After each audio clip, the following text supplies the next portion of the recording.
آخری عشرے کی طاق راتوں میں ایک ایسی رات رکھی ہے جسے شب قدر کہتے ہیں، اور اس رات کے بارے میں قرآن مجید میں ایک مکمل سورت القدر موجود ہے، جس میں فرمایا کہ ہم نے اس قرآن کو شب قدر میں نازل کیا ہے۔ اور تم کیا جانو کہ شب قدر کیا ہے؟ شب قدر 1000 مہینوں سے زیادہ بہتر ہے۔ فرشتے اور روح الامین اس میں اپنے رب کے حکم سے زمین پر اترتے ہیں، اور یہ رات سراسر سلامتی ہے طلوع آفتاب تک۔ حضرت انس رضی اللہ تعالی عنہ بیان کرتے ہیں کہ رسول اللہ صلی اللہ علیہ وآلہ وسلم کو ساری امتوں کی عمریں دکھائی گئی، تو آپ صلی اللہ علیہ وآلہ وسلم نے جب اپنی امت کی عمروں کو دیکھا تو بہت چھوٹا پایا، تو آپ صلی اللہ علیہ وآلہ وسلم غمگین ہو گئے کہ میری امت اپنی کم عمری کی وجہ سے پہلے کی امتوں جتنے نیک اعمال نہیں کر سکیں گے۔ تو نبی کریم صلی اللہ علیہ وآلہ وسلم کو اللہ تعالیٰ نے شب قدر عطا فرما دی، جو دیگر امتوں کے اظہار مہینوں سے بہتر ہے۔ پیارے سامعین، اتنی زیادہ فضیلت ہے شب قدر کی۔ اگر آپ شب قدر میں اللہ تعالیٰ کو یاد کرتے ہیں، اللہ تعالیٰ کو پکارتے ہیں، تو اللہ رب العزت آپ کے تمام گناہوں کو معاف کر دے گا، آپ کی تمام نیک مراد دلی حاجات کو پورا کر دے گا، اور آپ پر اپنی رحمت کو موسلادھار بارش کی طرح برسائے گا انشاءاللہ۔ اب سوال یہ پیدا ہوتا ہے کہ شب قدر کی رات کون سی ہے؟ تو حضور نبی کریم صلی اللہ علیہ وآلہ وسلم نے ارشاد فرمایا کہ شب قدر کو رمضان المبارک کے آخری عشرے کی طاق راتوں میں تلاش کرو، یعنی کہ 21 رمضان کی رات، 23 رمضان کی رات، 25 رمضان کی رات، 27 رمضان کی رات، 29 رمضان کی رات میں شب قدر کو تلاش کرنا چاہیے۔ لیکن بہت سے بزرگان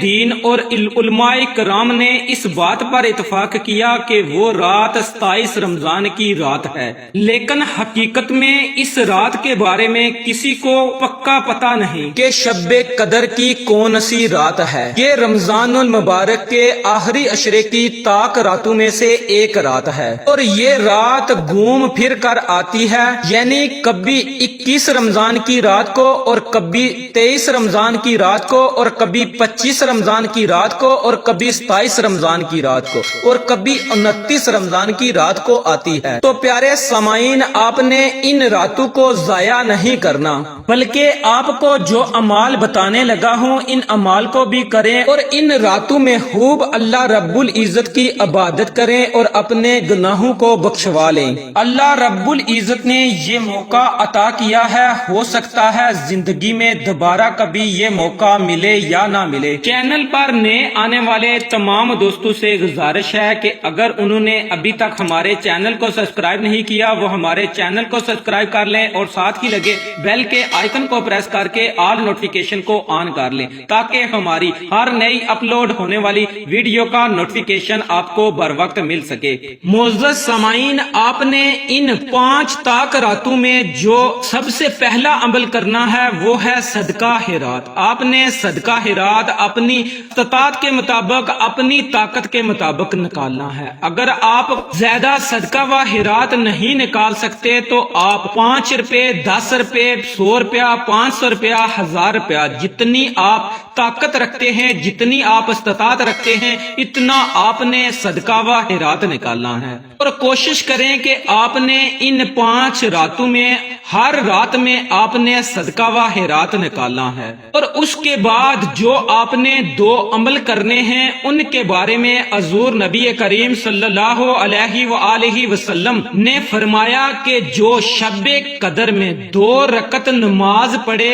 ہر رکعت میں بعد سورۃ فاتحہ کے سورۃ اخلاص 7 مرتبہ پڑھے، بعد سلام کے 70 مرتبہ یہ تسبیح پڑھے، استغفر اللہ الذی لا الہ الا هو الحی القیوم واتوب الیہ کو پڑھے، انشاءاللہ اللہ تعالیٰ اس نماز کا پڑھنے والا اپنے مسئلے سے نہ اٹھے گا کہ اللہ پاک اس کے اور اس کے والدین کے گناہ معاف کر کے انہیں بخش دے گا، اور اللہ تعالیٰ فرشتوں کو حکم حکم دے گا کہ اس کے لیے جنت آراستہ کرو، اور فرمایا کہ وہ جب تک تمام بہشتی نعمتیں اپنی آنکھوں سے نہ دیکھ لے گا اس وقت تک موت نہ آئے گی۔ سبحان اللہ، اتنی زیادہ فضیلت ہے اس چھوٹے سے عمل کی۔ اس لیے سامعین، آپ نے ان 5 راتوں میں 2 رکعت نماز نفل، ہر رکعت میں بعد سورۃ فاتحہ کے 7 مرتبہ سورۃ اخلاص پڑھنی ہے،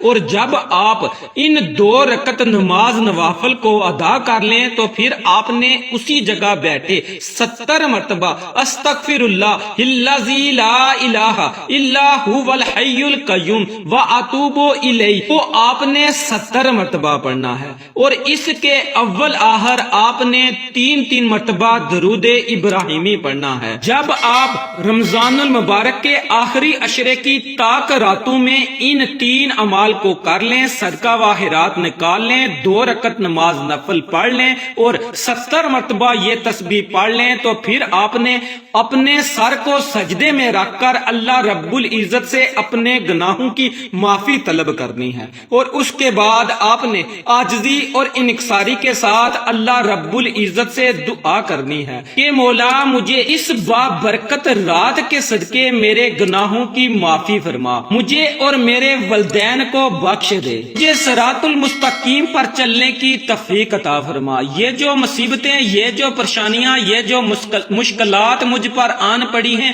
ان سے مجھ کو نجات نصیب فرما، میرے رزق میں برکت عطا فرما، میرے کاروبار میں برکت عطا فرما، میری اولاد کو فرما بردار بنا۔ اس طرح آپ نے اپنے الفاظ میں اللہ رب العزت سے دعا کرنی ہے، انشاءاللہ بفضل خدا اللہ رب العزت آپ کی دعا کو ضرور قبول فرمائے گا اور سنے گا۔ آخر میں اللہ رب العزت سے دعا ہے کہ اللہ رب العزت ہم سب کو ان طاق راتوں میں اپنی زیادہ سے زیادہ عبادت کرنے کی توفیق عطا فرمائے، حقوق اللہ اور حقوق بعد کو ادا کرنے کی توفیق عطا فرمائے، بالخصوص 5 گانا نماز ادا کرنے کی توفیق عطا فرمائے، اور جن بہن بھائیوں نے کمنٹس میں دعا کے لیے کہا ہے، اللہ رب العزت سے دعا ہے کہ اللہ رب العزت ان کی ہر جائز دعا کو قبول فرمائے، آمین ثم آمین۔ سامعین، اگر آپ کو ویڈیو اچھی لگی ہو تو اسے لائک کریں، شیئر کریں، چینل کو سبسکرائب کریں۔